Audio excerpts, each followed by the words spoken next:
Assalomu alaykum, bu ZBS xabarlari. Bu sonni ochadi hodisa bu Vayda tumanidan. Haydovchi o'z mashinasini quflaganidan bilmay yosh bolani boshini qisib qopti oyna bilan. Только представь, kimdir yosh bola sotyapti Ola X'dan. Menimchalik bu qonunga zidlik start. Muallifini qidirishyo'ti izlab.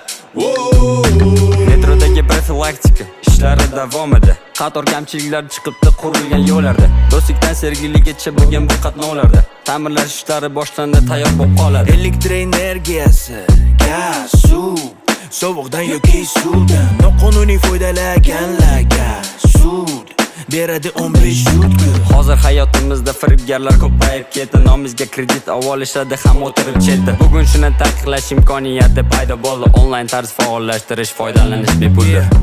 Sharh etamiz yangiliklar, oldindan uzr so'raymiz bo'lsa kamchiliklar.